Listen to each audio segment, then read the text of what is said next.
Hello, everyone. Hope you're doing well. Today, I want to talk to you about something that perhaps is of utmost importance in this in the challenging time of each one of us, especially when we are much younger. Your age, I mean. I used to be where you were, and I've gone through my share of hardship and heartbreaks and breakups and all these uncomfortable emotional feelings that we all go through. I remember I'd broken up with this very serious girlfriend of mine after university, and I was in the military, and I was in the foxhole and just training at nighttime. And my buddies were in the other foxholes, and they could hear me crying.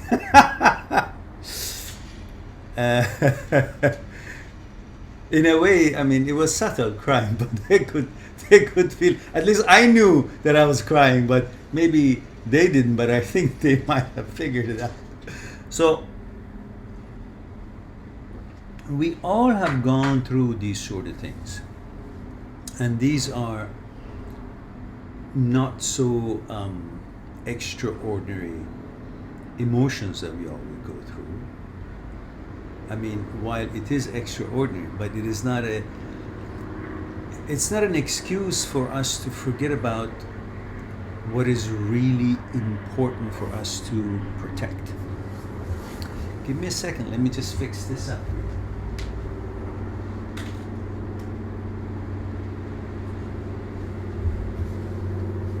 Okay, I'm back. What I'm trying to say is that in this sort of times that are really hard on us, or at least at the time we're going through it, we think it's very, very hard, if not the hardest thing we've ever gone through. It's about ego, it's about emotions, about girlfriends, but our conditioning that we have all through our childhood. We've seen how a society expects us to be, what a success means, what to be a man means. We have to have a girlfriend, family, get married, and have children and all that. So all of that plays a part and really tears us apart in a way. To the point that we find ourselves helpless in knowledge of why we feel this way, why we should go through this, what does it mean to me as a person, as a man, as a male, what is it diminishing from me, what kind of feeling it brings to you, what kind of disappointments and depression it could cause, what kind of need it brings to you that you want to get out of this hole right away. Impatience, because it ruins our order, changes our whole mood, what we had planned to do. And we don't see the fact that this is going to go away eventually. We just see the fact that this is detrimental. And how am I going to do my stuff? I want to be happy. I want to forget about this. And regardless of how many videos this guy on internet, some guy has put out, 100, I don't know, 40, 150, I don't know what. You say, I don't care. I just want this pain to go away now. And that now, you want it to go through now, the impatience, all the other things that plays in our head, causes us to do some unreasonable, unfounded, unthoughtful, negative to our health, without considering the future consequences of it and the importance of our health for the long journey that we have ahead. And we sell it all for the momentary pleasure of not having this pain, to feel calm and relaxed, and it's as if there is no problems facing us. And that desire of freedom from this feelings of I'm not man enough, somebody else is better than me, and all these other things, and I loved her and she's having sex with somebody else, and that means I'm not good enough, he's better than me. All these things that we've covered, all the bullshit that goes through our head at such times. Oh God, if you only knew what I knew. I wish I knew what I know now then. But anyhow, I was good. So what I'm trying to say is that because of all these things and these need and desire to feel good about ourselves, you end up making some decisions that may seem at the time to be the remedy for the moment, as you have no other weaponry, no other thing to help yourself, no other means to deal with this thing, and you're so impatient that you want to get rid of it now. And for now, what do? Some of us who are not really thinking right or thinking long term, they forget about all the hazards of what they're about to do, and they only focus on the momentary pleasure or the freedom from the pain and depression that they may be going through, which they will attribute it to this whole breakup and the emotional feelings that they go through. So they end up drinking alcoholic beverages. And of course, they wouldn't even think of it for a second that if there's anything wrong about it. Why? Because all through the movies and TV and society and the bars and the restaurants, it's just become a common thing to do, an expected thing. An expected bad or unhealthy thing seems to be okay and not unhealthy anymore, just because we're accustomed to see if a mass is doing something, so it must be okay. We don't think about what is really okay, what is not really okay. We think about if it was really that bad, not so many people would do it. Not so many glamorous pictures in the movies, they're drinking champagne or beer or wine, whiskey, shots. Not so many beautiful girls in the movies or in bars would be drinking it up. So it must be something something accepted by the society, something good. And if that is really the case, it can't be really hurtful because it's momentary. Tomorrow I'll feel fine, and I'll be okay in a couple of days or a day. Maybe a little dehydrated. On the surface, it's true. That's how it seems, and that's you may be fine in a couple of days. But if you imagine if something continuously happens and you keep doing it and justifying it, that what seems like a one-time thing and it's not a big deal, if we do anything long enough, that becomes our habit. Isn't that what life is all about? Whatever you do, whether you want it or not, noticing it or not, becomes your habit. So better make sure whatever the hell it is that we're doing, which is going to become our habit, be something good for us and healthy. Because even if it's just a little bit not good, over time, a little bit not good becomes a big not good, and a bigger not good, and totally detrimental. It's like saying if I put a drop of ink in a pure fresh water, that's just a little bit. It's so diluted. Even if I drink it, I won't die. And if there's not much water, you may drink it. But if there's 2 drops of that ink, or muddy or murky or dirty water, a couple of drinks, a couple of drops, you drop that kind of a water into the fresh water.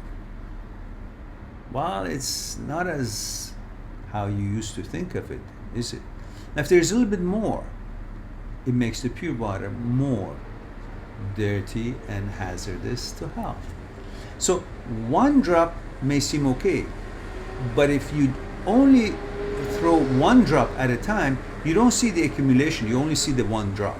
So you say, well, I'm having a beer tonight, so you only see it as a night, a beer. Well, I just had 2 beers tonight, a night, 2 beers.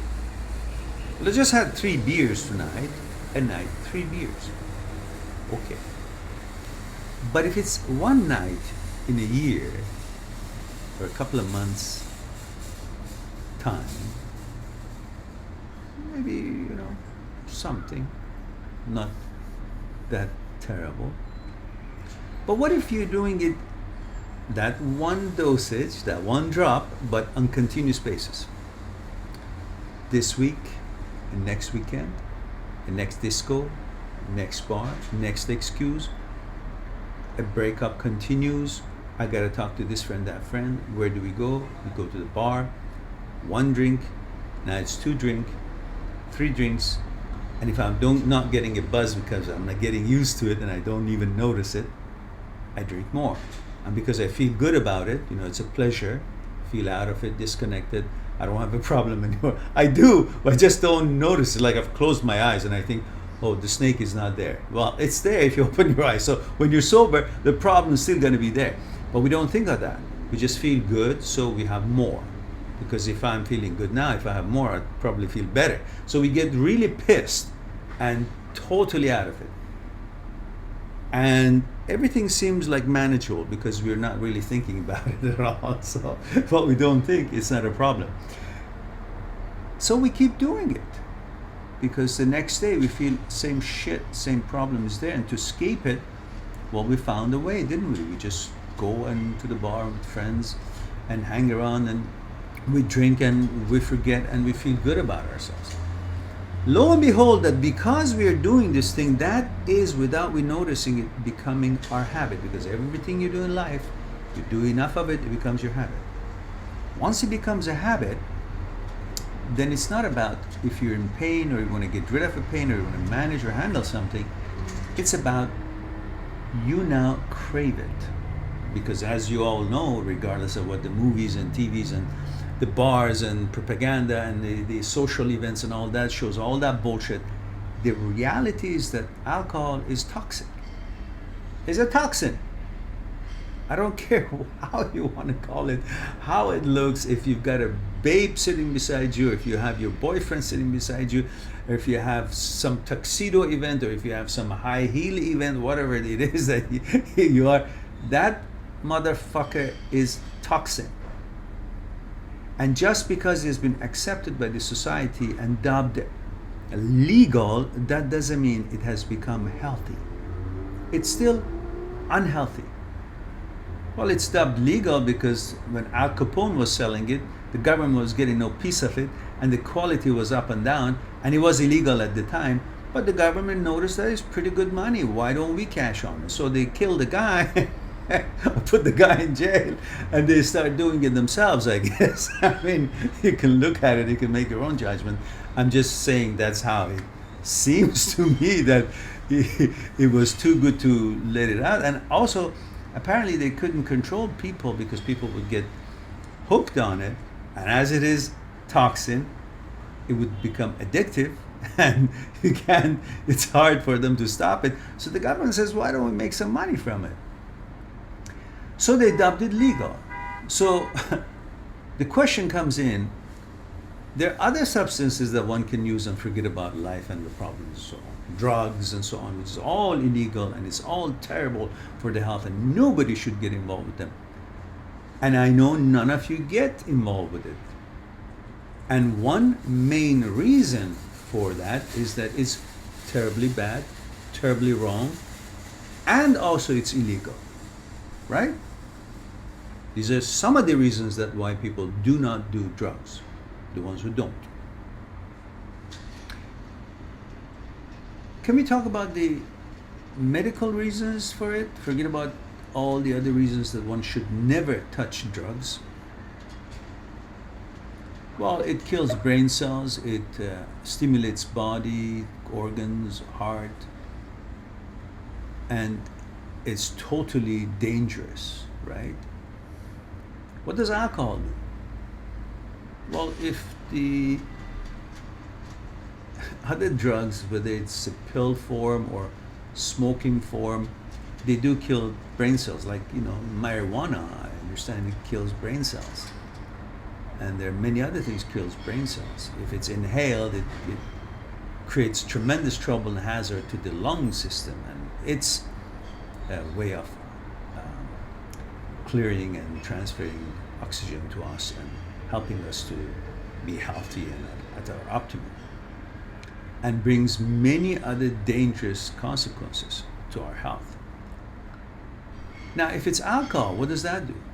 Well, that also kills brain cells and puts pressure on the heart and the blood pressure and the kidneys and the liver and so on and so forth. So why is it that it's so easily accepted and decided to go and drink the alcohol, but of course, rightly so, they do not use drugs, most people? Don't they pretty much do the same similar things in different levels, but basically they're toxins, they're bad? Well, it's because one of them has been dubbed legal. That's all. Otherwise, it's the same fucking shit as the drugs are. It's only doesn't kill you that fast. Kills you over the years. Mutilates your organs first without you noticing it. It's so minute. So that we get back to my analogy. Whether it's minute or not, drop by drop, a murky, dirty, hazardous toxins will eventually change the quality and clarity and healthiness of a pure water and make that water to become hazardous and toxic to you too. Just because it's being added drop by drop and not all at once doesn't mean it's not going to be just as hazardous when it accumulates and puts your system through the same challenges that toxins does. So your liver has to clear these out constantly, every day or every week, every time you drink alcohol. But because it has the capability to do it, and then you become weird for a day or a few hours, and then you piss it out or you clean it out and you feel okay, you think there's been no effect? No, it has killed cells, affected the health of your liver and your kidneys. And if you want to enjoy this trip at your optimum, powerful, healthy, and have the best chance you have, we already have lots of hazardous and shit that we are not responsible come to us through our life health-wise. Why do we help it with putting our liver and kidneys and all the other things through these sort of challenges? So it does clear, but it does negatively affect our organs anyhow. So imagine if that happens all the time or through our lifetime. What we need to be to use it through our lifetime, and so detrimental to our health, we purposely are mutilating it over the time. And imagine what? Some people say, well, I'm big, I have to have 6, 7, 8 beers to give me a buzz. Well, I say, why do you need the buzz? And the fact is, you justify it because you're big, you have to drink more. But do you know that your liver, just because you're a bigger person, your liver is not that bigger than the smaller person. Maybe a bit. But the kidneys and liver can only be within a certain size. It's not like, you're 300 pounds and your liver is this big. Maybe just a little bit bigger. But what it means is this, that a smaller person gets drunk with 1 beer, or 2 beers, which means his liver clears 1 or 2 beer. But the bigger person gets the same kind of a feeling as the smaller person gets with 2 beers, but with 8 or 10 beers. And his liver is not that much bigger, just maybe a little bit. But now that liver of the bigger person has to carry and clear 8 or 9 fucking toxin alcoholic beverage out of itself. So a bigger person who drinks more to get the buzz is putting his liver under more pressure and more challenge to clear his system and its kidneys. And of course it affects eventually over the years his blood pressure, his heart, and all these things. And all because these bullshit momentary pleasures of being disconnected, so you will feel that you're in control. But you're not in control until you really use the real power that you have. Your mind power, your logic power, your reasoning power, your interest to go through life is strong and powerful and sober, so you can enjoy everything that is out there, not be out of it. It starts as one once in a while occasion for getting drunk and feeling okay and managing your problems, so to speak. But it becomes a habit, as we talked about. And then through your life, even the problem, you may not even remember the problem, but now you have inherited a bigger problem. Alcoholic. You become an alcoholic. And you don't even want to admit it or notice it. So the key is to try to bring this management, tranquility, relaxation by exercise, by regimens, by knowledge, by analyzing yourself, by meditation, to bring that quietness in you, by spending time with the nature and dealing with it in power, in reality. How we really should understand being a man is. Being a man is not going to bar and drinking like, Hell's Day and think that, well, that's what I've seen from the olden age and all these Vikings and all these movies and then whatever they were drinking and they were ha ha ha and that's manhood. That's not being manhood. It's being an asshole. It's being someone who doesn't appreciate the gift of the universe and nature that's been given to you to be healthy and strong and lead your life through the ups and downs and waves of the ocean, the storms of the ocean, which life has for all of us. Every time that something happens, if we run and get alcoholic beverages and we get used to that now, we want more and then shots and the stronger alcohol and so on, and then drugs. What the fuck are we doing? How can we call ourselves a human being which is supposed to have brain to figure out what is bad, what is not bad? Look,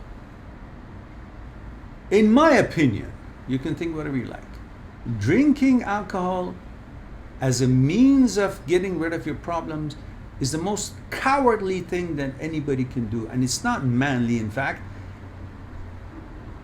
It's controlling you. And the whole idea in life is to be free. Not to be controlled by anything, anybody, any needs, including a fucking substance, an alcohol, a drug, which you go to the... Have you seen these people who go to the liquor store and they come up with a box and they're they're addicted to it. This is their boss. They're carrying their boss, the one that makes decisions for them, that they can't do without. So they're weak. Who's strong? The box is strong. You're weak. And you're going to drink this and you feel like, I have no problem. But you do. You're just addicted. You're dominated by a piece, by a can. I want you to be free. Think clearly, especially when you're going through problems, emotional problems or financial problems, whatever the hell it is. Drinking or using drugs, drinking alcohol or using drugs, it's not going to bring any kind of a fucking solution, let alone all the health hazards that it has. All the pressure it's going to put on your kidneys and livers and the heart and so on, that you need them to keep your body healthy, strong, to carry you through this long journey of life full of challenges. Let alone going through it with all kinds of problems. It's like you're a warrior. You're on your horse, and you chop down the legs of your horse and you go to the war. How can you do that? You need that horse to be healthy. Your body is your horse. It's going to carry you, carry your brain, and you need to be as healthy as you can.